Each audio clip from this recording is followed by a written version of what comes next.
On behalf of Access to Integrative Medicine Health Institute, also known as AIM, and the GW Office of Integrative Medicine and Health, welcome to A Mindfulness Experience, everyone.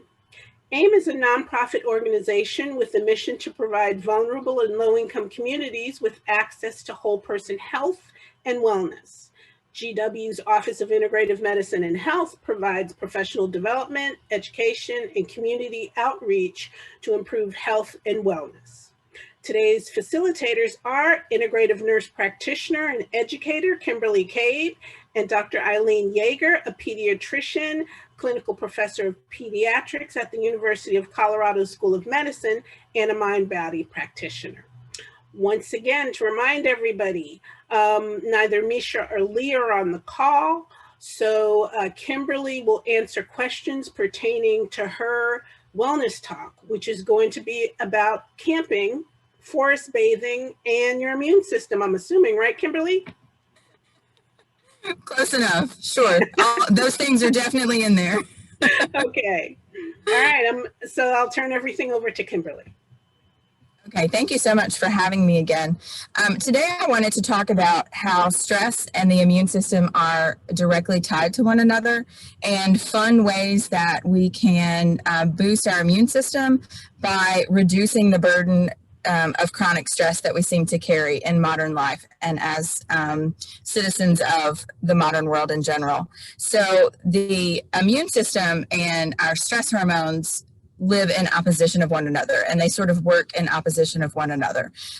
Cortisol is the body's primary stress hormone, and it's also one of our main steroids. And if you've ever gone to the clinic to get a steroid shot because it makes your symptoms of a cold get better, that's because steroids suppress immune system activity. They suppress immune system function. So when cortisol levels in the body are high, our immune system is disadvantaged. It doesn't work as well. It is not as robust, and we're left at greater risk for infectious diseases and also for autoimmunity and other disruptions of immune system function. So if we live our lives with stress hormones high all the time, it's very difficult to have a robust and resilient immune system. So we're going to talk about things that contribute to elevated stress hormones and fun ways to alleviate elevated stress hormones so that we can boost our immune system. So when the body perceives a threat, the brain tells the adrenal glands to release stress hormones to deal with the threat.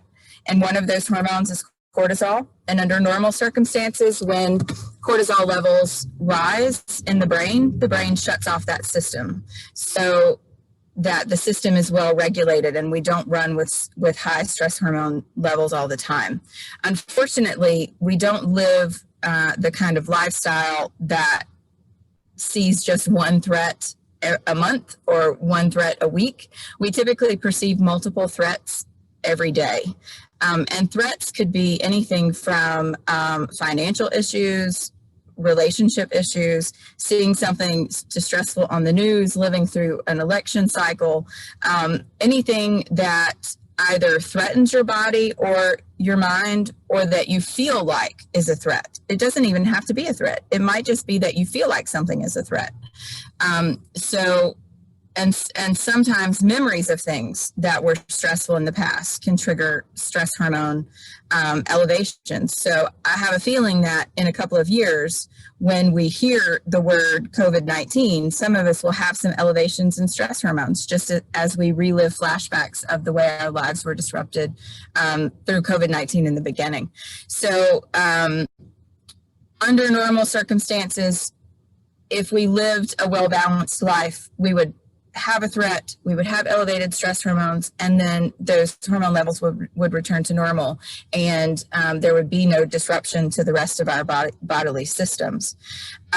If we're perceiving lots of threats and cortisol production is triggered over and over and over, those levels tend to stay high. And if cortisol levels are staying high, immune system function is poor.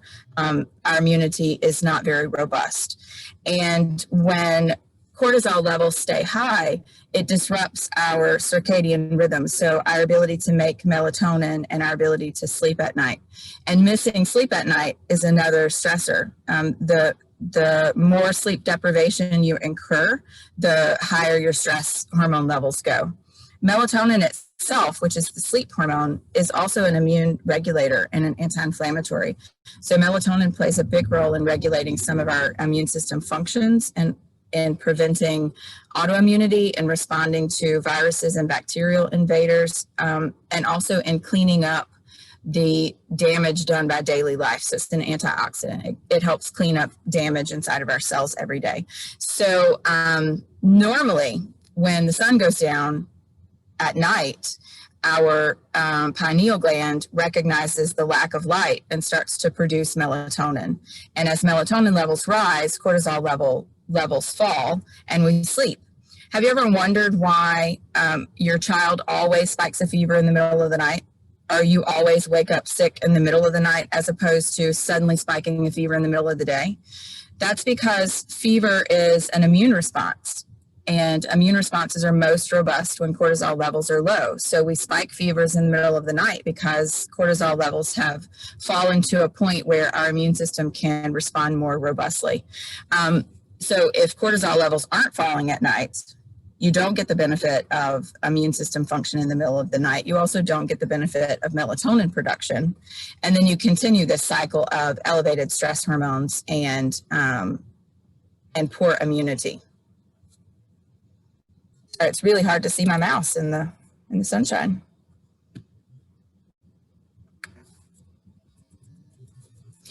So other things that contribute to elevated cortisol or elevated stress hormones, and these are the things that lots of people don't think about. So when you think of stress or a stressor, many of us could say that work, family, relationships, money, politics, things happening in the world, social media, these are all stressful or sources of stress. But other sources of stress would be blood sugar swings.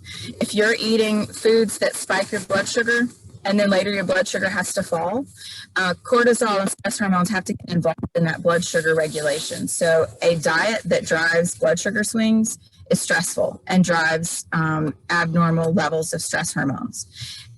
Inflammation in the body drives abnormal stress hormones, and that inflammation may come from our diet. It may come from things that we're exposed to, pollutants, toxins in our food or in our environment. It may be driven by underlying diseases that haven't been dealt with, aren't being taken care of. So inflammation in the body drives stress hormone levels. And in the modern world, we very rarely get the benefit of sunset. So the sun goes down, and theoretically, our pineal gland would make melatonin because of the absence of light. But how many people do you know that never turn on their television after sunset? Or they never open their computer after sunset? Or they never look at their cell phone after sunset? Or they keep all the lights off in the house, all the fluorescent lights and LED lights in the house, they turn them off when the sun goes down. That's not the way we live our lives, right? We live our lives to finish all of the work that we need to finish and then turn on the TV so we can calm down before bed.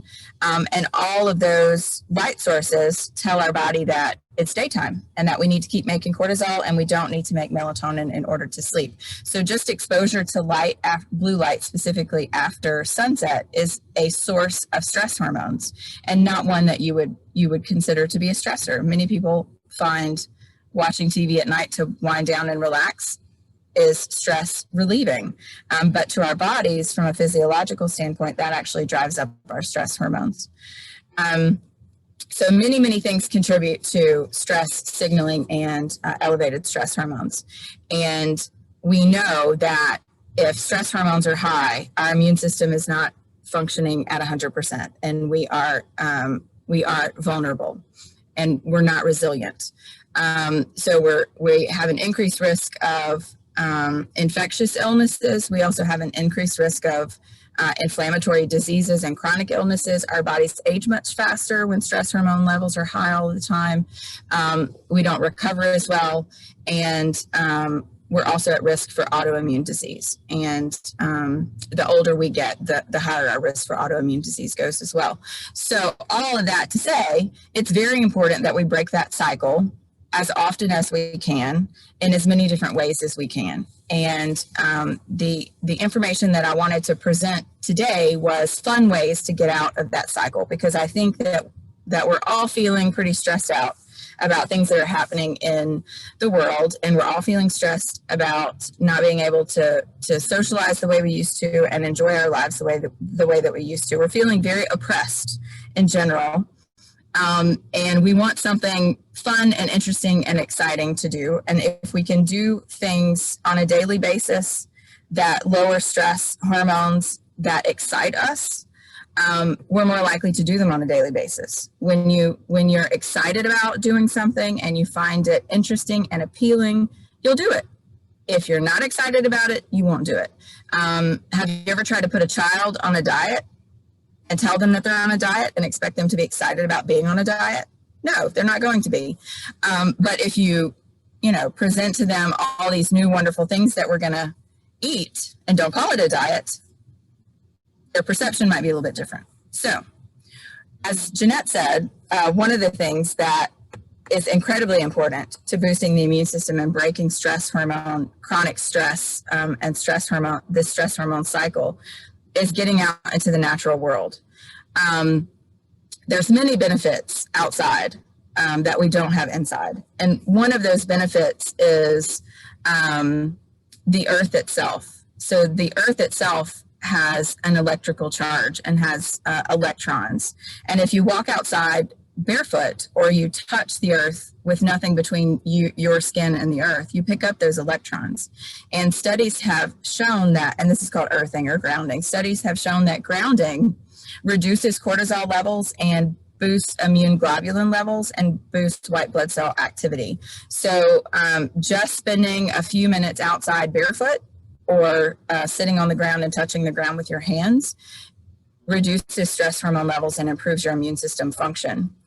The studies have also shown that patients who are exposed to trees and natural elements heal faster, children focus better, ADD symptoms improve, prisoners behave better, there are less behavioral issues in prison settings that have natural elements.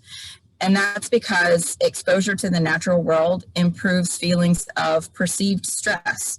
You remember I said that some things are stressful and some things just appear to be stressful. Some things we perceive to be a threat, but they may not actually be a threat. It doesn't matter. If you perceive something as stressful, your body will make stress hormones in response to that, whether or not it's an actual threat. So being outside in the natural world improves feelings of perceived stress, which means our brains feel more relaxed, more comfortable, less at risk, and that lowers our demand for stress hormones. The outside world also has the sun, and sunshine is vital to all life on planet Earth, including human life. Our skin cells can't make vitamin D without exposure to sunshine. And our skin cells are the producers of vitamin D. Vitamin D is a potent immune regulator, and having a normal vitamin D level dramatically reduces your risk of contracting viral infections. So you want a robust vitamin D level, and exposure to sunshine is the way that our bodies naturally produce vitamin D. If you get safe sun exposure, then there's far more benefit than risk to sunshine. The risk in exposure to sunshine is more than one thing, but mostly that humans in general are consuming fewer and fewer antioxidants and fewer nutrients that help our cells have gone up dramatically, and UV light in the absence of antioxidants and things that help prevent cancer can lead to cancer. So, and we're going to talk about eating antioxidants in just a minute, but you can have safe sun exposure if you limit your exposure to what doesn't cause skin color changes. So you don't want to be outside until your skin turns red, but you do want to be outside long enough to get the benefit. And the more skin you can expose, the better. So in most studies, regarding vitamin D production. The most robust vitamin D production was when the torso was exposed to sunlight. So maybe in your own backyard, you would want to go outside in your underwear and get torso exposure for 10 minutes a day or 15 minutes a day, whatever you can get without risking skin color changes. And that's different for everyone. I have very pale skin, and my ancestors had exposure as someone with different ancestry could have. So sunshine, getting your feet in the dirt. The dirt also has all kinds of bacteria that is good for us. The biggest source of probiotics for our gut comes from the dirt that we grow our fruit and vegetables in. So starting a garden, or just playing in the dirt with the kids, just digging your feet in the dirt. Dirt is a great source of beneficial bacteria, and you're also getting those electrons from the earth that improve your stress hormone levels and improve your immune system.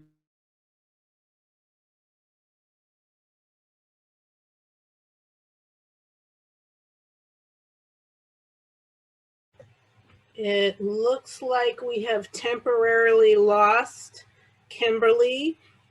She is being kind enough to do this talk from the parking lot of a Walmart in Mississippi. She is on a camping trip, and she has limited Wi-Fi and battery on her laptop. So we're just gonna wait a second and hope that she rejoins us.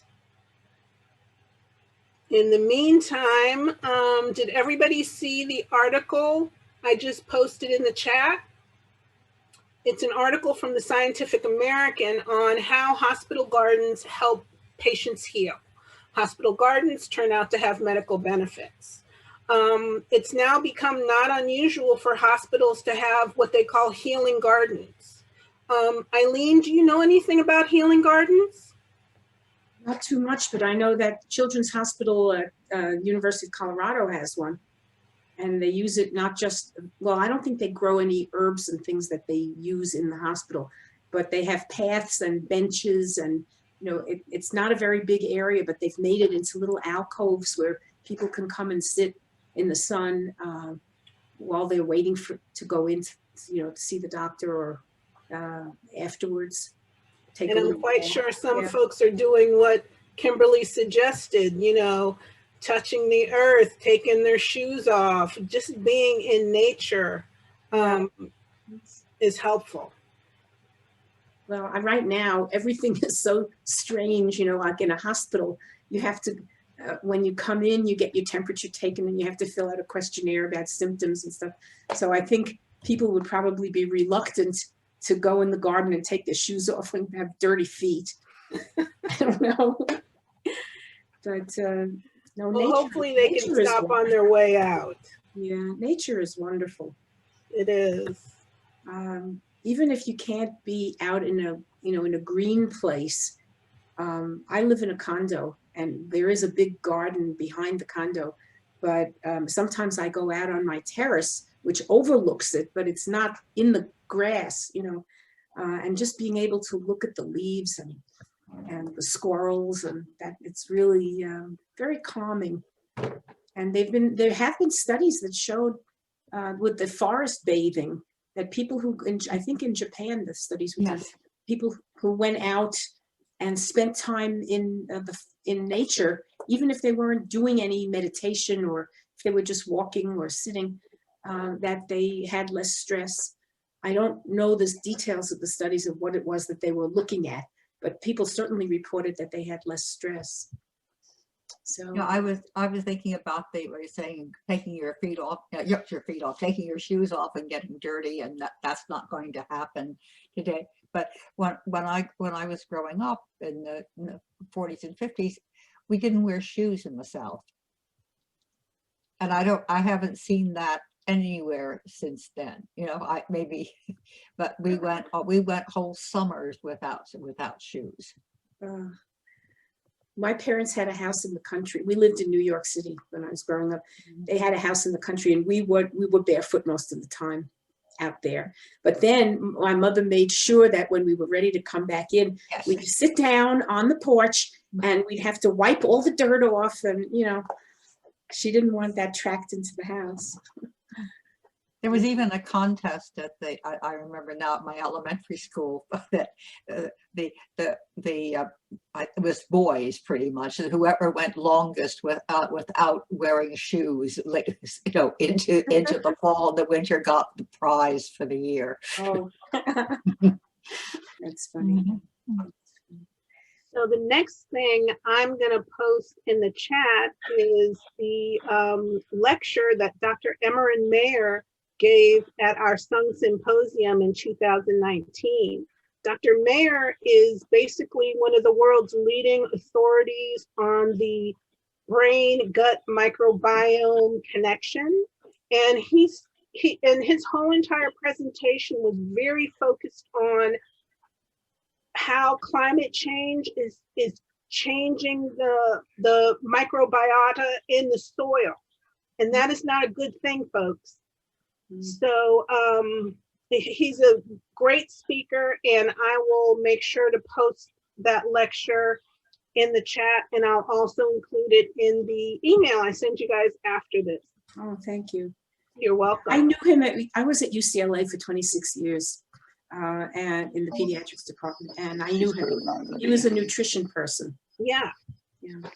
So he's a neuroscientist and gastroenterologist by training. So you know what? It doesn't look like Kimberly is going to be joining us or rejoining us. Okay. So I would like everybody to mute themselves, except for Eileen, of course.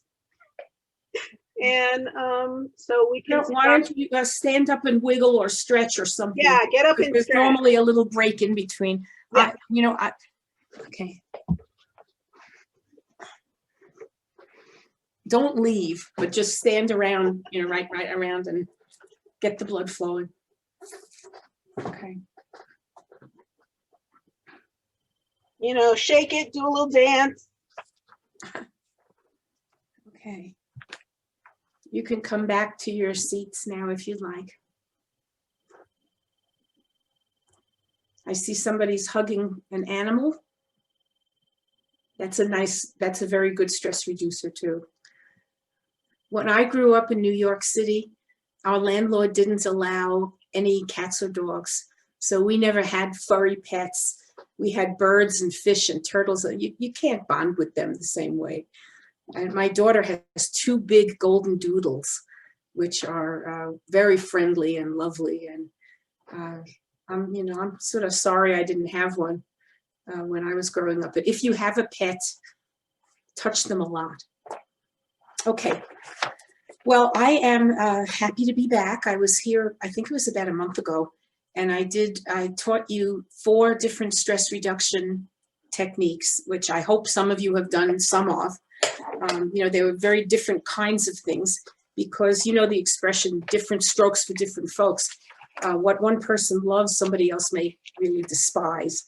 So what I'm going to do today is 4 more things that are very good for stress reduction, and they're quite different. I've sent the handouts in to Janet, so she'll be able to get them to you. If you, you're doing the finger hand one in bed. That's great. That's the tracing hands with fingers with the breath. Do you remember that? That's one of the most relaxing things for every age person. And we're not going to repeat that today, but it's in the last group of techniques. Okay. So what I would like us to start with today is the breath.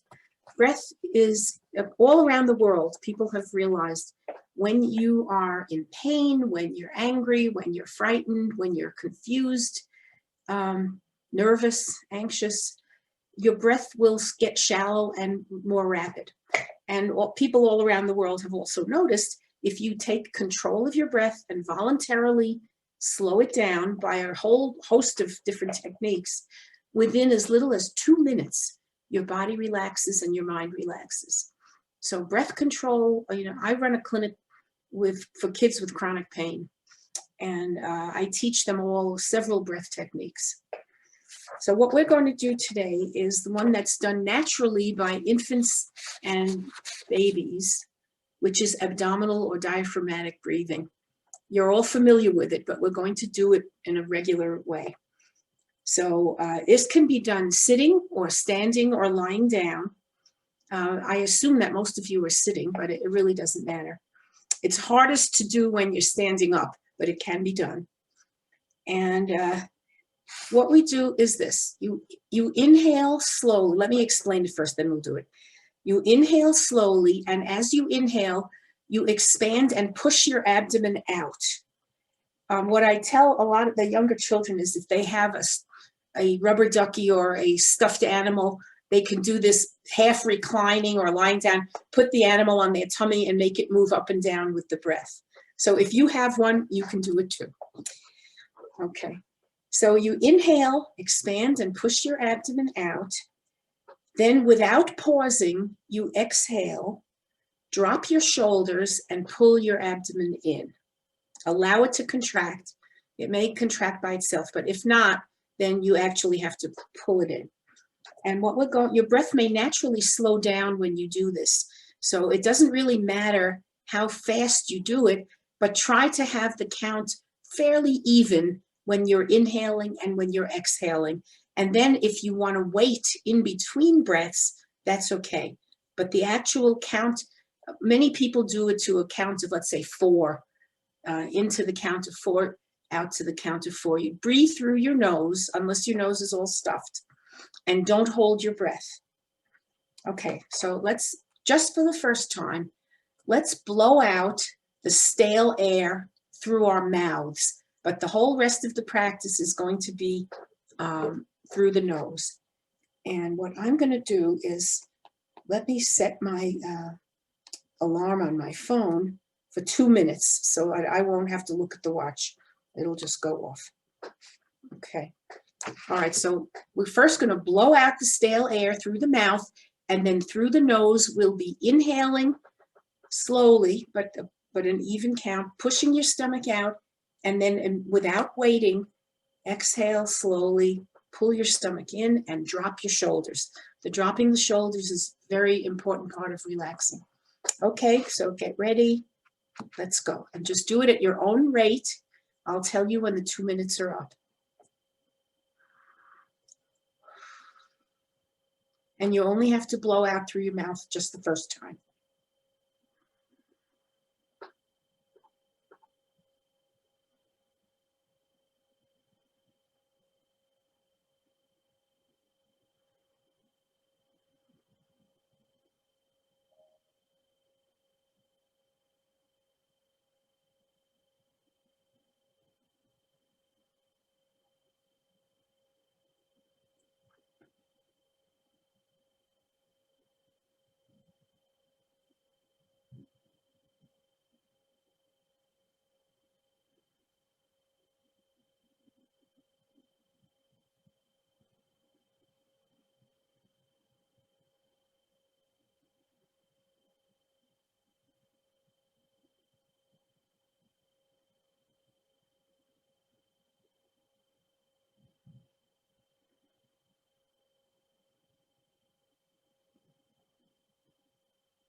Okay. Just sit quietly.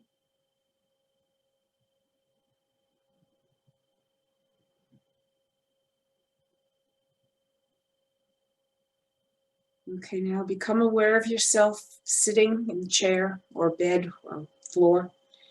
Feel your feet. You might want to wiggle your fingers and toes a little bit.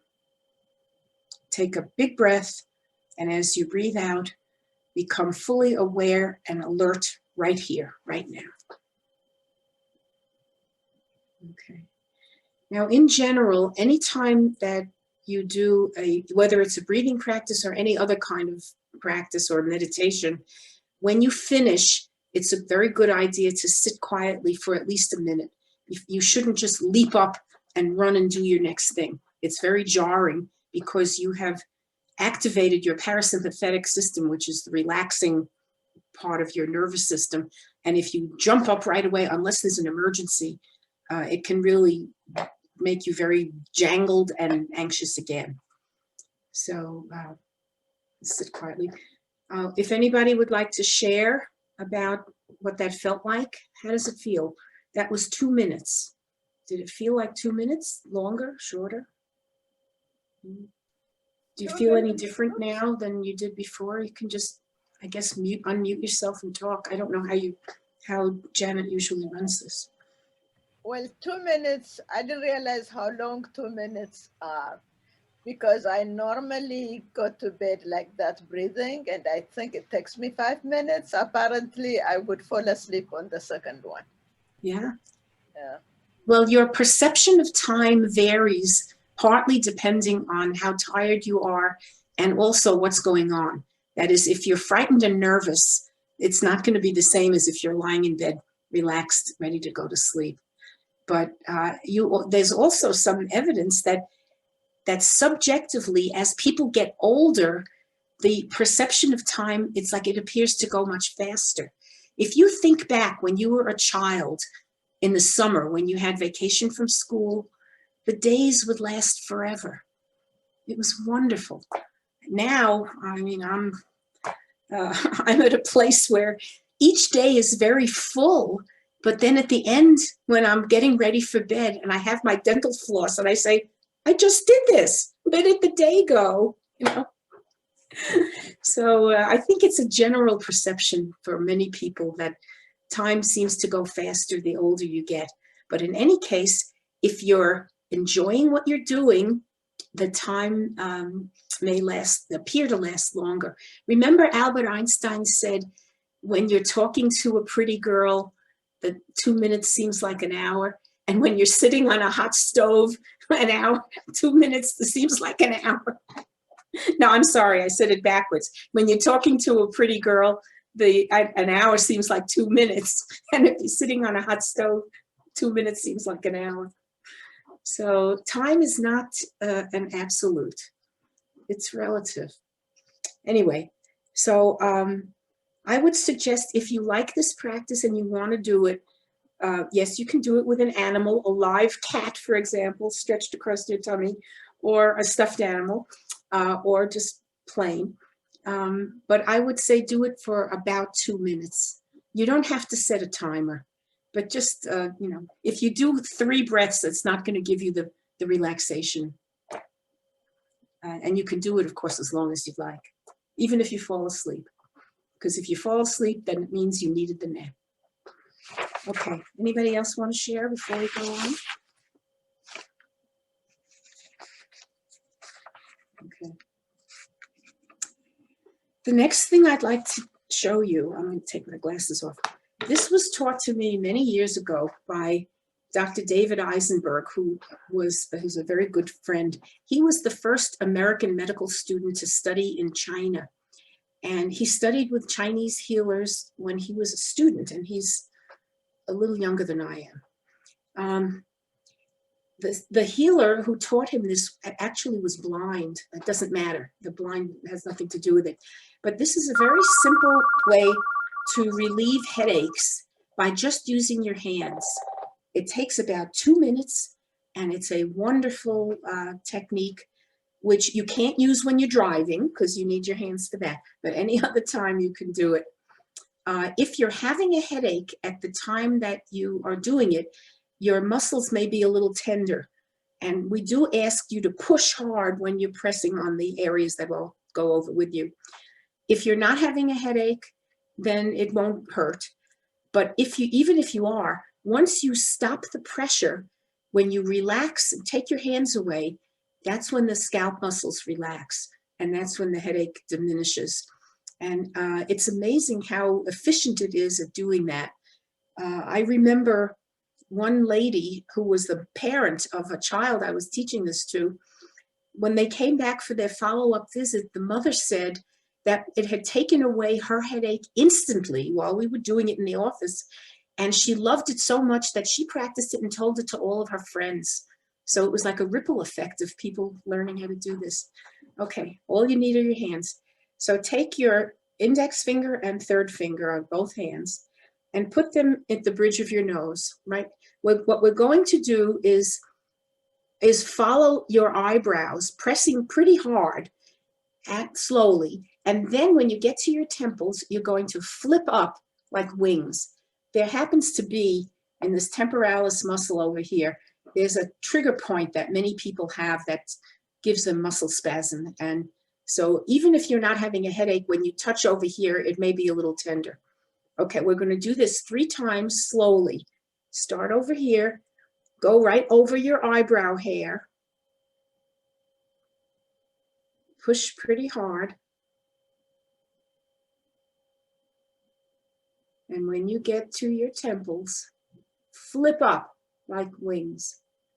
Okay, now do it again.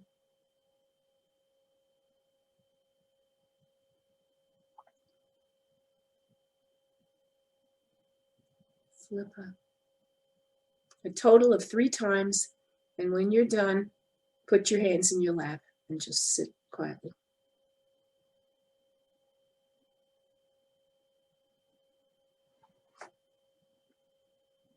Okay, that's section number 1.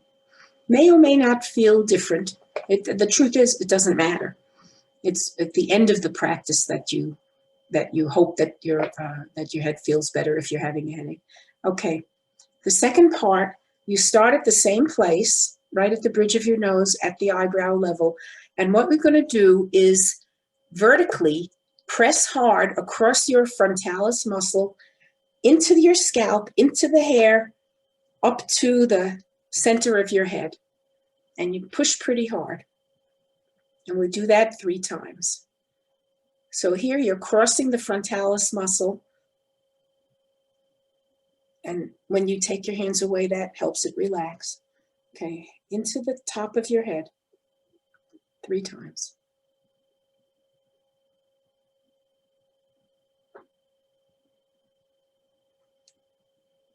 And 1 more time. Now, if you happen to have a sinus infection or a cold, the frontal sinuses are right here where you'd be pushing. So sometimes people will say it hurts a little bit when they go across this area. Okay, that's the second part. Just sit for a minute. And the third part is if you're having a headache or you have a tender spot that you know, put your fingers at that spot. If you don't have it, then let's do it over here at the temples. But if you have a place that's sore or that often is sore, put your hand, and you're going to turn without lifting your hands. You're going to circle, put your hands, pressing hard in a circle. Doesn't matter which direction you go, but you do that about 20 times.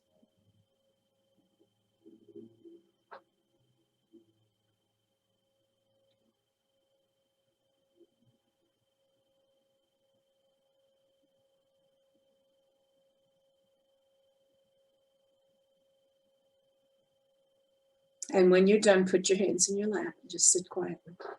Okay. Let me put my glasses on so I can see again. Okay.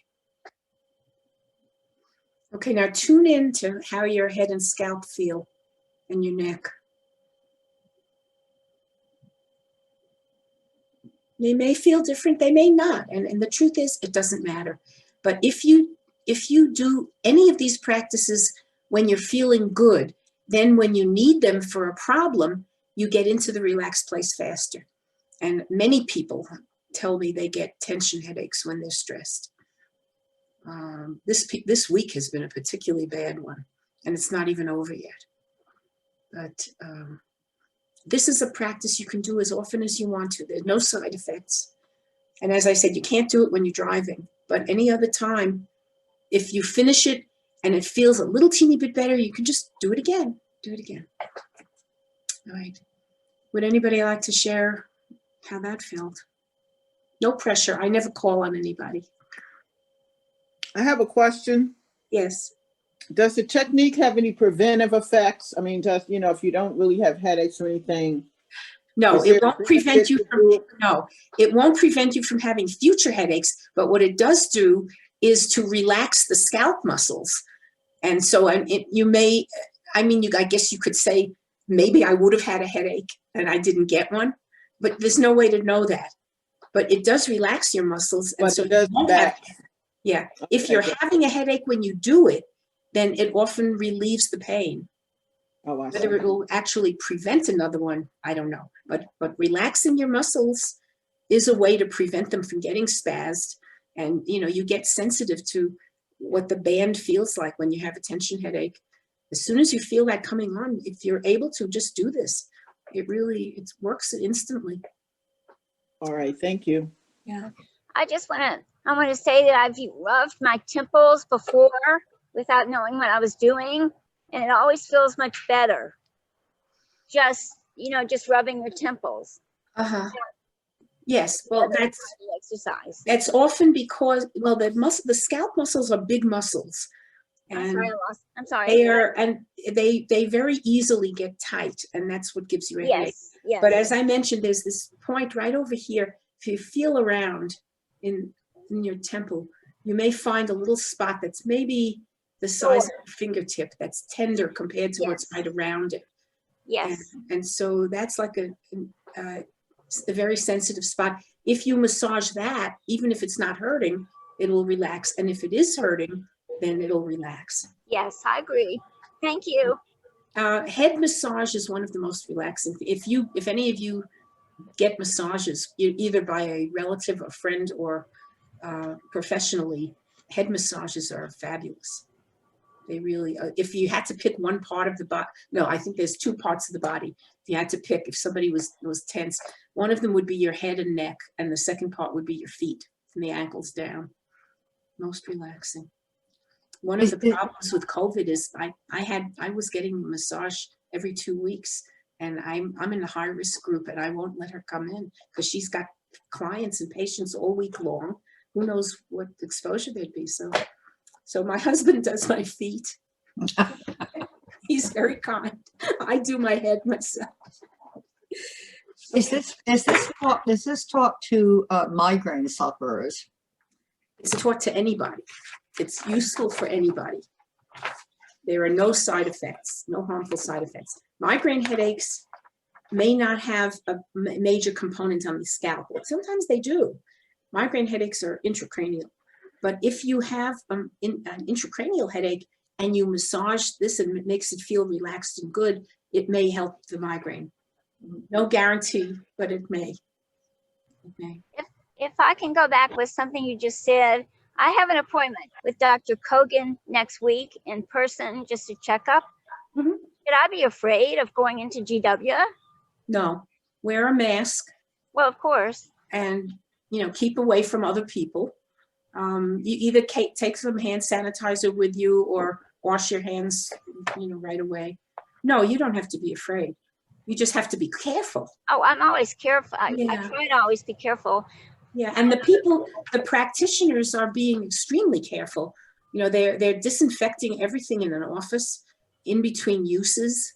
Okay. And many, I don't know what his office is like, but many people are taking temperature before they let a patient in the door, and they'll ask them a few screening questions about if they've had symptoms, and if they have, they may not let them in the office. So you have to be honest. Sorry. I mean, it's a little scary. My daughter is a pediatrician here in Denver. She saw a teenager 4 days ago who had a previous appointment for a checkup of acne, and the girl came to the appointment. The nurse took her temperature, which was normal, asked her the screening questions. She said no to all of it. Then she came in to see my daughter, who was luckily was wearing the mask and goggles. That's what they do for every patient. Yeah. And then, you know, Allison was asking her about the acne and the medication.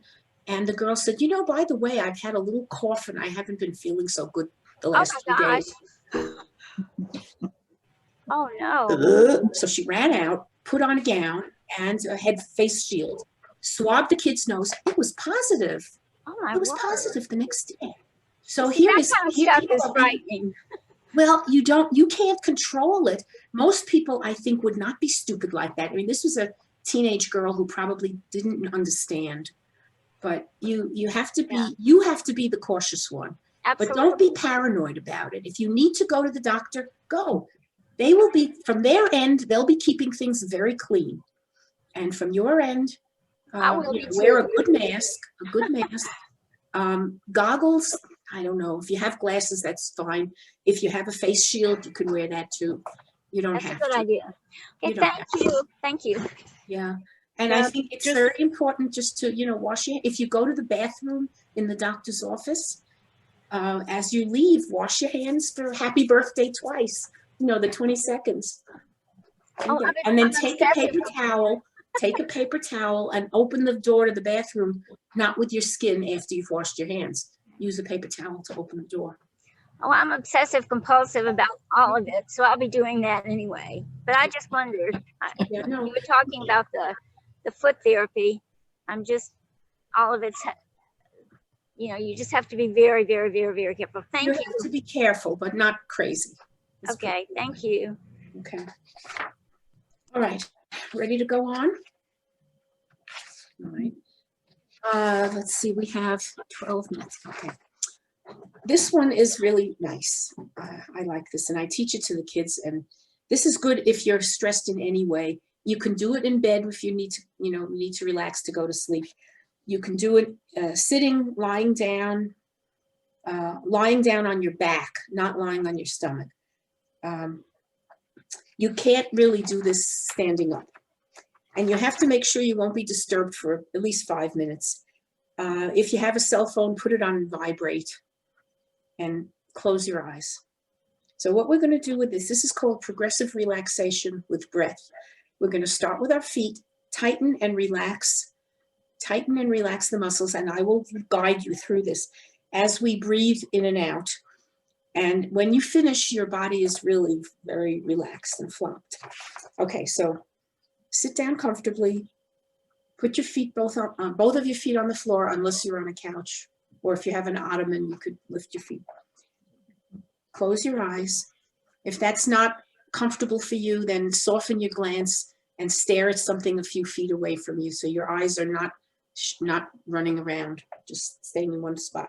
Now put your attention on your foot muscles, and inside your shoes would be okay.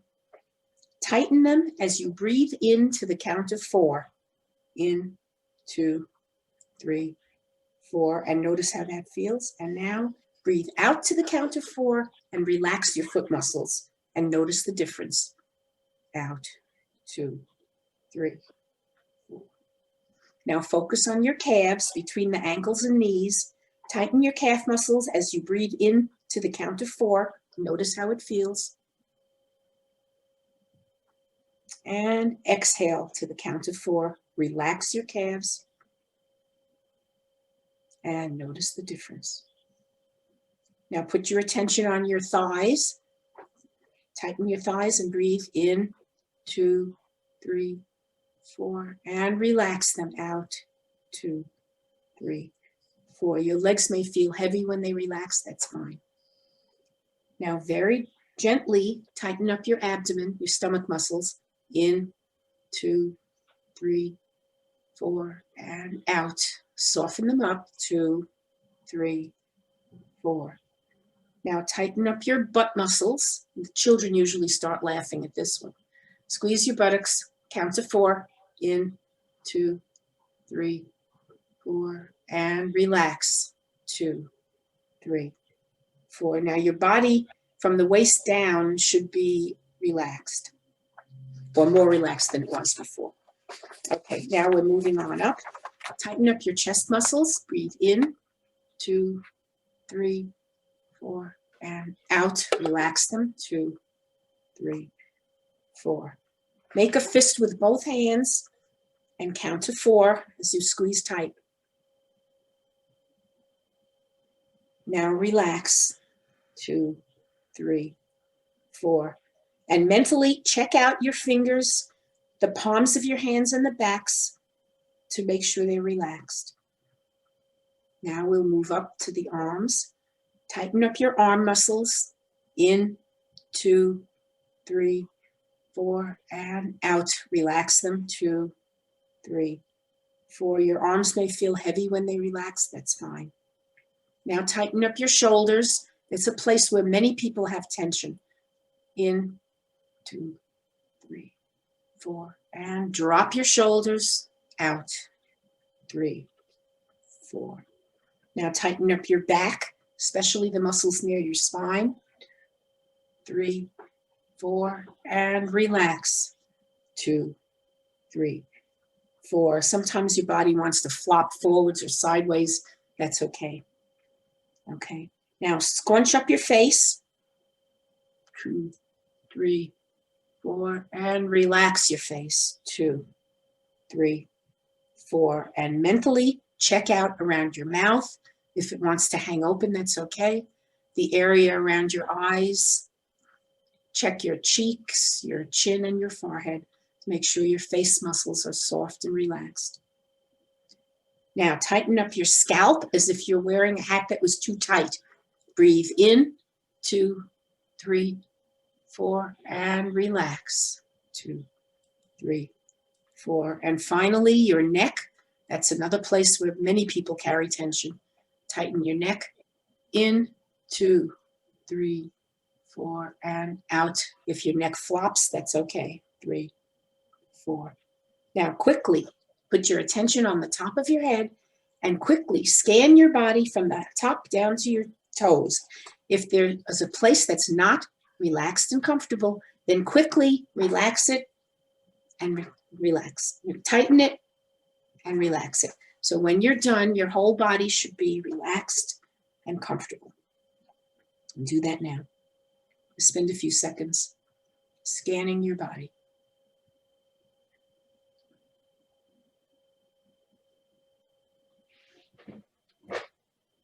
Okay. And now, while relaxed, let's do 3 breaths to the count of 4 in and 4 out. Don't move, just lie there or sit there. Breathe 3 times. 4 in, 4 out. And drop your shoulders if they're not already relaxed.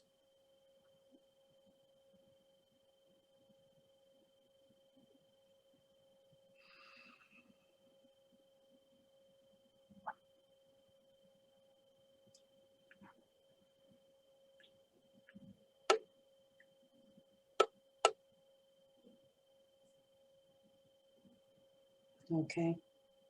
Now open your eyes and just sit there. Wiggle your fingers and toes. And now if you needed to get up, you could. But again, give yourself about a minute before you leap up. Somebody put something on chat that had trouble tightening, keeping the body tight. It's not 4 breaths, it's the count of 4. It's 1 breath in. So let's just try. Stiffen your entire body, everybody, and breathe in, 2, 3, 4, and breathe out and flop. 2, 3, 4.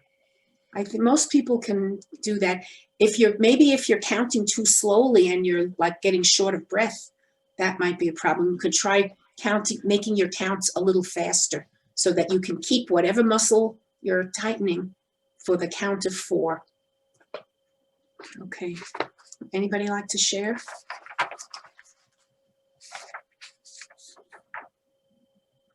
This one is nice to do when you're in bed. But if you do it, you have to lie down on your back. And if that's not a comfortable way for you to go to sleep, then don't. Okay. And now the last thing in our last couple of minutes I'll tell you this, and we may not have time to do the whole thing. And you may be familiar with it already. The 3 good things recall. Do you know that? Have you done that yet? At the end of the day, it's important to have gratitude in your day. At the end, this is good to do at the end of the day, even if it's been a bad day. You sit down and you think of 3 good things, 3 positive things that happened that day and why they were positive. They don't have to be very important, but for example, people, an interaction with a person, your attitude about something, you felt good about something, unexpected good news, finishing a job, feeling a connection with a higher power, heard a funny joke. It doesn't really matter, but try to find 3 things and why they look good. Now, even if you had a very bad, stressful day, which some of us do, you can always find a couple of things. It was sunny today, or we don't live in a war-torn country like Yemen, or I woke up today. What's the alternative? There's always something that you can find. So right now, in the last couple of minutes, just try to think of one good thing that happened to you in the last 24 hours. It could have been today or yesterday. You don't have to say it, just think it and why it was a positive thing.